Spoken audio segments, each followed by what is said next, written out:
शांति।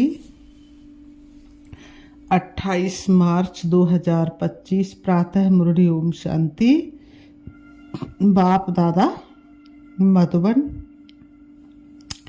आज बाबा ने सुनाया, मीठे बच्चे तुम बहुत लकी हो, क्योंकि तुम्हें बाप की याद के सिवाय और कोई फिक्रात नहीं। इस बाप को तो फिर भी बहुत ख्यालात चलते हैं। मीठे बच्चे तुम बहुत लकी हो, क्योंकि तुम्हें बाप की याद के सिवाय और कोई फिक्रात नहीं। इस बाप को तो फिर भी बहुत ख्यालात चलते हैं। आज की मुरली से बाबा ने प्रश्न किया, बाप के पास जो सपूत बच्चे उनकी निशानी क्या होगी? बाप के पास जो सपूत बच्चे उनकी निशानी क्या होगी? उत्तर में सभी का बुद्धि योग एक बाप से जुड़ाते रहेंगे, सर्विसेबल होंगे, अच्छी रीति पढ़कर औरों को पढ़ाएंगे, बाप की दिल पर चढ़े हुए होंगे। ऐसे सपूत बच्चे ही बाप का नाम वाला करते हैं। जो पूरा पढ़ते नहीं वह औरों को भी खराब करते हैं। ये भी ड्रामा में नूद है। आज की मुरली से बाबा ने गीत बजाया, ले लो दुआएं माँ बाप की, सर से उतरेगी गठरी पाप की। ओम शांति। हर एक घर में माँ बाप और 2-4 बच्चे होते हैं, फिर आशीर्वाद आदि मांगते हैं। वह तो हद की बात है। ये हद के लिए गाया हुआ है, बेहद का किसको भी पता नहीं। अभी तुम बच्चे जानते हो, हम बेहद के बाप के बच्चे और बच्चियां हैं। वह माता पिता होते हैं हद के, ले लो दुआएं हद के माता पिता की। ये है बेहद का माँ बाप। वह हद के माँ बाप भी बच्चों को संभालते हैं, फिर टीचर पढ़ाते हैं। अब तुम बच्चे जानते हो, ये है बेहद के माँ बाप, बेहद का टीचर, बेहद का सतगुरु, सुप्रीम फादर टीचर, सुप्रीम गुरु। सत बोलने वाला, सत सिखलाने वाला है। बच्चों में नंबरवार तो होते हैं ना। लौकिक घर में 2-4 बच्चे होते हैं तो उनकी कितनी संभाल करनी पड़ती है। यहाँ कितने ढेर बच्चे हैं, कितने सेंटर्स से बच्चों के समाचार आते हैं। ये बच्चा ऐसा है, ये शैतानी करता है, ये तंग करता है, विघ्न डालता है। फुरना तो इस बाप को रहेगा ना। बावन का फुरना तो इस बाप को रहेगा ना। प्रजापिता तो ये है ना, कितने ढेर बच्चों का ख्याल रहता है। तब बाबा कहते हैं, तुम बच्चे अच्छी रीति बाप की याद में रह सकते हो। बाबा कहते हैं, इनको तो हजारों फुरने हैं, एक फुरना तो है ही, हजारों फुरने ख्यालात दूसरे रहते हैं। कितने ढेर बच्चों को संभालना पड़ता है। माया भी बड़ी दुश्मन है ना। अच्छी रीति कोई की खाल उतार देती है, कोई को नाक से, कोई को चोटी से पकड़ लेती है। इतने सबका विचार तो करना पड़ता है, फिर भी बेहद बाप की याद में रहना पड़े। तुम हो बेहद के बाप के बच्चे। जानते हो, हम बाप की श्रीमत पर चल क्यों ना बाप से पूरा वर्षा ले लेवे। सब तो एक रस चल ना सके, क्योंकि ये राजाई स्थापन हो रही है और कोई की बुद्धि में आ ना सके। ये है बहुत ऊंच पढ़ाई। बादशाही मिल गई फिर पता नहीं पड़ता है कि ये राजाई कैसे स्थापन हुई। ये राजाई का स्थापन होना बड़ा वंडरफुल है। बाबा का ये राजाई का स्थापन होना बड़ा वंडरफुल है। अभी तुम अनुभवी हो। बाबा कहते, पहले उनको भी पता थोड़ा ही था कि हम क्या थे, फिर कैसे 84 जन्म लिए हैं। अभी समझ में आया है। तुम भी कहते हो बाबा आप वही हो। ये बड़ी समझने की बात है। इस समय ही बाप आकर सब बातें समझाते हैं। इस समय भले कोई कितना भी लखपति करोड़पति हो, बाप कहते ये पैसे आदि सब मिट्टी में मिल जाने हैं। भले ही करोड़पति लखपति है, बाकी टाइम ही कितना है। दुनिया के समाचार तुम रेडियो में अथवा अखबारों में सुनते हो, क्या क्या हो रहा है। दिन प्रतिदिन बहुत झगड़ा बढ़ता जा रहा है। सूत मूझता ही रहता है। सब आपस में लड़ते झगड़ते मरते हैं। मैंने कहा सब आपस में लड़ते झगड़ते मरते। तैयारियां ऐसी हो रही हैं जिससे समझ में आता है लड़ाई शुरू हुई कि हुई। दुनिया नहीं जानती कि ये क्या हो रहा है, क्या होने का है। तुम्हारे में भी बहुत थोड़े हैं, वक्त तुम्हारे में भी बहुत थोड़े हैं जो पूरी रीति, तुम्हारे में भी बहुत थोड़े हैं जो पूरी रीति समझाते हैं। बाबा कहते और खुशी में रहते हैं। इस दुनिया में हम बाकी थोड़े रोज है, बाकी हमको कर्मातीत अवस्था में जाना है। हर एक को अपने लिए पुरुषार्थ करना है। तुम तो पुरुषार्थ करते हो अपने लिए, जितना जो करेंगे उतना फल पाएंगे। अपना पुरुषार्थ करना है और दूसरों को पुरुषार्थ कराना है, रास्ता बताना। ये पुरानी दुनिया खलास होनी ही है। बाबा कहते हैं अब वो बाबा आया हुआ है नई दुनिया स्थापन करने, तो इस विनाश के पहले तुम नई दुनिया के लिए पढ़ाई पढ़ लो। भगवान वाच मैं तुमको राजयोग सिखाता हूँ। लाडले बच्चे, तुमने भक्ति बहुत की है। आधा कल्प तुम रावण राज्य में थे ना, ये भी किसी को पता नहीं कि राम किसको कहा जाता है, राम राज्य की कैसे स्थापना हुई। ये सब तुम ब्राह्मण ही जानते हो। तुम्हारे में भी कोई तो ऐसे जो कुछ भी नहीं जानते। हर का तुम्हारे में भी कोई कोई ऐसे जो कुछ भी नहीं जानते। बाप के पास सपूत बच्चे हुए हैं जो सबका बुद्धियोग एक बाप के साथ जुड़ाते हैं। जो सर्विसेबल है, जो अच्छी रीति पढ़ते हैं, वो बाप की दिल पर चढ़े हुए हैं। कोई तो फिर नालायक भी है, होते सर्विस के बदले डिससर्विस करते, जो बाप से उनका बुद्धियोग तोड़ा देते हैं। ये भी ड्रामा में नूर है। ड्रामा अनुसार ये होने का ही है। जो पूरा पढ़ते नहीं है वह क्या करेंगे, औरों को भी खराब कर देंगे। इसलिए बच्चों को समझाया जाता है बाप को फॉलो करो। और जो भी सर्विसेबल बच्चे हैं, बाबा की दिल पर चढ़े हुए हैं, उनका संग करो।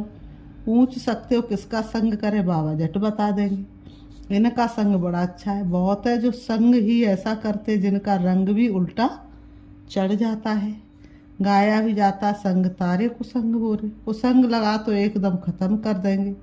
घर में भी दास दासियाँ चाहिए, प्रजा के भी नौकर चाकर सब चाहिए ना। ये सारी राजधानी स्थापन हो रही है, इसमें बड़ी विशाल बुद्धि चाहिए। इसलिए बेहद का बाप मिला है तो श्रीमत ले उस पर चलो, नहीं तो मुक्त पद भ्रष्ट हो जाएंगे। बाबा कहते हैं ये पढ़ाई है, इसमें अभी फेल हुए तो जन्म जन्मांतर कल्प कल्पांतर फेल होते रहेंगे। अच्छी रीति पढ़ेंगे तो कल्प कल्पांतर अच्छी रीति पढ़ते रहेंगे। समझा जाता है ये पूरा पढ़ते नहीं तो क्या पद मिलेगा। खुद भी समझते हम सर्विस तो कुछ करते नहीं, हमसे तो होशियार बहुत है। होशियार कोई भाषण के लिए बुलाते हैं तो ज़रूर जो होशियार हैं ऊंच पद भी वह पाएंगे। हम इतनी सर्विस नहीं करते तो ऊंच पद पा नहीं सकेंगे।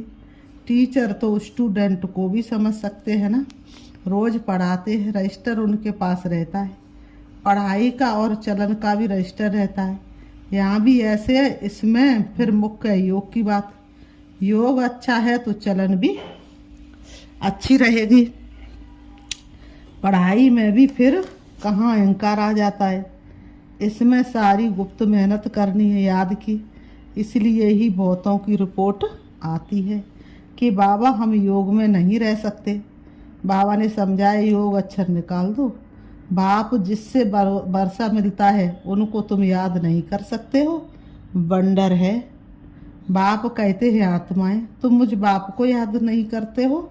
मैं तुमको रास्ता बताने आया हूँ, तुम मुझे याद करो तो इस योग अग्नि से पाप दग्ध हो जाएंगे। भक्ति मार्ग में मनुष्य कितना धक्का खाने जाते हैं। कुंभ के मेले में कितना ठंडे पानी में जाकर स्नान करते हैं, सोचते हैं पाप धुल जाएंगे। बाबा ने कहा कितनी तकलीफ सहन करते हैं और कितनी लाइन लगा करके खड़े हो जाते, कितनी भीड़ रहती है। यहाँ तो कोई तकलीफ नहीं। कर हिलेना जिब्याले हिलेना एक उदंत, सुमिरन ऐसा कीजिए कट जाए जन्म जन्म के फंद। तो जन्म जन्मांतर के फंदे तो स्वयं भगवान ही आकर के काट सकते, और तो कोई की ताकत नहीं। जो कब आते संगम पर ही आते हैं, और किसी युग में भगवान को आने की दरकार ही नहीं रहती। तो वास्तव में इस समय भगवान सन्मुख है। तो बाबा ने कहा जो फर्स्ट क्लास बच्चे हैं वह एक मासूक के सच्चे सच्चे आशिक बन, बाबा कहते हैं, याद करते रहेंगे। घूमने फिरने जाते तो एकांत में बगीचे में बैठकर याद करेंगे। झरमुई झरमुई याद वार्तालाप में रहने से वायुमंडल खराब होता है।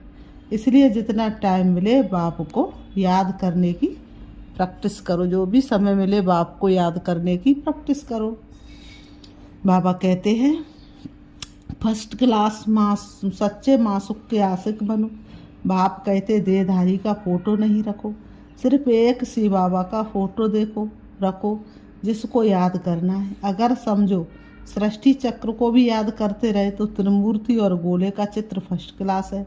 इसमें सारा ज्ञान है। सुदर्शन चक्रधारी तुम्हारा नाम अर्थ सहित है। नया कोई भी नाम सुने तो समझ ना सके, ये तुम बच्चे ही समझते हो। तुम्हारे में भी कोई अच्छी रीति याद करते हैं, बहुत है जो याद करते ही नहीं, अपना खाना ही खराब कर देते हैं। पढ़ाई तो बड़ी सहज है। बाप कहते हैं साइलेंस से तुमको साइंस पर विजय पानी है। साइलेंस और साइंस राशि एक ही है। मिलिट्री में भी 3 मिनट साइलेंस कराते हैं। मनुष्य भी चाहते हमको शांति मिले। बाबा कहते हैं अभी तुम जानते हो शांति का स्थान तो है ही ब्रह्मांड। जिस ब्रह्म तत्व में हम आत्मा इतनी छोटी बिंदी रहती है, वह सब आत्माओं का झाड़ तो वंडरफुल होगा ना। मनुष्य कहते भी हैं भ्रकुटी के बीच चमकता है अजब सितारा। बहुत छोटा सोने का तिलक बनाए यहाँ लगाते हैं। आत्मा भी बिंदी है, बाप भी उनके बाजू में आकर बैठता है। साधु संत आदि कोई भी अपनी आत्मा को जानते नहीं। जबकि आत्मा को ही नहीं जानते तो परमात्मा को कैसे जान सकते।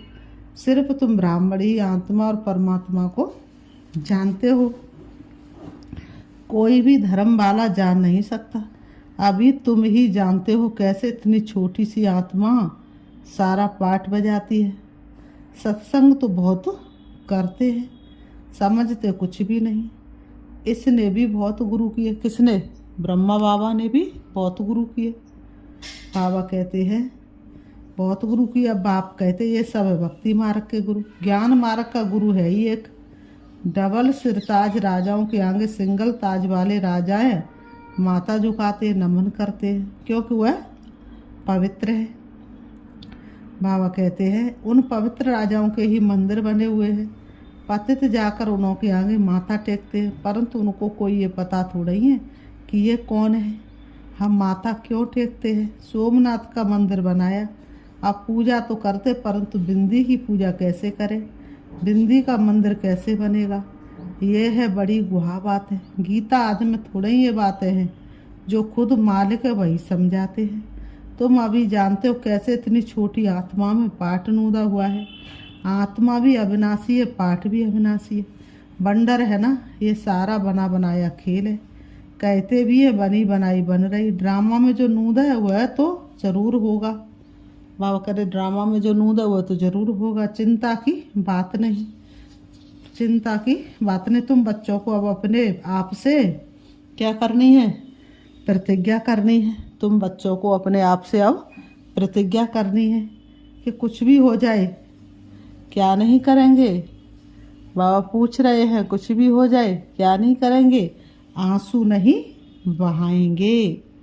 कुछ भी हो जाए आंखों से आंसू नहीं बहाएंगे। फलाना मर गया, आत्मा ने जाकर दूसरा शरीर लिया, फिर रोने की क्या दरकार है। जाता ना कोई दुनिया से दूर चल के, अब मिलते हैं सभी कपड़े बदल बदल के, वापस तो आ नहीं सकते। आंसू आया नापास हुए, इसलिए बाबा कहते हैं प्रतिज्ञा करो कि हम कभी रोएंगे नहीं। पर्वत पार ब्रह्म में रहने वाले बाप की वह मिल गया तो बाकी क्या चाहिए। बाप कहते तुम मुझ बाप को याद करो, मैं एक ही बार आता हूँ। ये राजधानी स्थापन करने के लिए, इसमें लड़ाई आदि की कोई बात नहीं। बाबा ने कहा गीता में दिखाया है, लड़ाई लगी सिर्फ पांडव बचे। वह कुत्ता साथ में ले पहाड़ों पर गल गए, जीत पहनी और मर गए। बात ही नहीं ठहरती। बाबा कहते बात ही नहीं ठहरती। तो बाबा कहते ये सब है दंत कथाएं, इसको कहा जाता है भक्ति मार्ग। बाप कहते हैं तुम बच्चों को इससे वैराग्य होना चाहिए। ज्ञान भक्ति वैराग्य, पुरानी चीज़ से नफरत होती है ना। नफरत कड़ा अक्षर है, वैराग्य अक्षर मीठा है। जब ज्ञान मिलता है तो फिर भक्ति का वैराग्य हो जाता है। सतयुग त्रेता में तो फिर ज्ञान की प्रारब्धि 21 जन्म के लिए मिल जाती है, वहाँ ज्ञान की दरकार नहीं रहती। फिर जब तुम वाम मार्ग में जाते हो तो सीढ़ी उतरते हो। अभी है अंत। बाप कहते हैं अब इस पुरानी दुनिया से तुम बच्चों को वैराग्य आना है। तुम अभी शूद्र से ब्राह्मण बने हो, फिर सो देवता बनेंगे। और मनुष्य इन बातों से क्या जाने। भल विराट रूप का चित्र बनाते हैं, परंतु उसमें न चोटी है न शिव है। कह देते देवता क्षत्रिय वैश्य शूद्र, बस शूद्र से देवता कैसे कौन बनाते ये कुछ भी नहीं जानते। बाप कहते तुम देवी देवता कितने साहूकार थे, फिर वह सब पैसे कहाँ गए। माथा टेकते टेकते टिप्पर घिसाते पैसा गवाया। कल की तो बात है ना, तुमको ये बना कर गए, फिर तुम क्या बन गए हो। फिर बाबा कहते अच्छा मीठे मीठे सिकीलते बच्चों प्रति माता पिता बाप दादा का याद प्यार और गुड मॉर्निंग। रूहानी बाप की रूहानी बच्चों को नमस्ते। हम रूहानी बच्चों की रूहानी बाप दादा को याद प्यार और नमस्ते नमस्ते नमस्ते। धारणा के लिए मुख्य सार नंबर 1, झरमुई झरमुई पर चिंतन। वार्तालाप में से वातावरण खराब नहीं करना है। एकांत में बैठ सच्चे सच्चे आशिक बन अपने मासिक को याद करना है। नंबर 2, अपने आप से क्या करनी है, प्रतिज्ञा करनी है कि कभी भी रोएंगे नहीं। कहते हैं रोते हैं उनसे बाबा भी मुँह फेर लेते हैं। आँखों से आंसू नहीं बहाएंगे। जो सर्विसेबल बाप की दिल पर चढ़े हुए उनका ही संग करना है। अपना रजिस्टर बहुत अच्छा रखना है। आज की मुरली से बाबा ने वरदान दिया है, पावरफुल वृत्ति द्वारा मनसा सेवा करने वाले विश्व कल्याणकारी भव। पावरफुल वृत्ति द्वारा मनसा सेवा करने वाले विश्व कल्याणकारी भव। स्पष्टीकरण, विश्व की तड़पती हुई आत्माओं को रास्ता बताने के लिए साक्षात बाप समान लाइट हाउस माइट हाउस बनो। लक्ष्य रखो कि हर आत्मा को कुछ न कुछ देना है, चाहे मुक्ति दो चाहे जीवन मुक्ति। सर्व के प्रति महादानी और वरदानी बनो। अभी अपने अपने स्थान की सेवा तो करते हो, लेकिन एक स्थान पर रहते मनसा शक्ति द्वारा वायुमंडल वाइब्रेशन द्वारा विश्व सेवा करो। ऐसी पावरफुल वृत्ति बनाओ जिससे वायुमंडल बने, तब कहेंगे विश्व कल्याणकारी आत्मा। इनको कहेंगे विश्व कल्याणकारी आत्मा, तब विश्व का कल्याण कर सकेंगे। आज की मुरली से स्लोगन है, अशरीरीपन की एक्सरसाइज और व्यर्थ संकल्प रूपी भोजन की परहेज से स्वयं को तंदुरुस्त बनाओ। अशरीरीपन की एक्सरसाइज और व्यर्थ संकल्प रूपी भोजन की परहेज से स्वयं को तंदुरुस्त बनाओ। अव्यक्त सारे सत्यता और सभ्यता रूपी कल्चर को अपनाओ। अब अपने भाषणों की रूपरेखा नहीं करो। विश्व शांति के भाषण तो बहुत कर लिए, लेकिन आध्यात्मिक ज्ञान व शक्ति क्या है और इसका सोर्स कौन है, इस सत्यता को सभ्यता पूर्वक सिद्ध करो। सभी समझे कि ये भगवान का कार्य चल रहा है। माता बहुत अच्छा कार्य कर रही है। समय प्रमाण ये भी धरनी बनानी पड़े, लेकिन जैसे फादर सोच बाबा ने कहा समय प्रमाण ये भी धरनी बनानी पड़े, लेकिन जैसे फादर सोच सन है, ऐसे सन सोच फादर हो। तब प्रत्यक्षता का झंडा लहराएगा। अच्छा, ओम शांति। ओम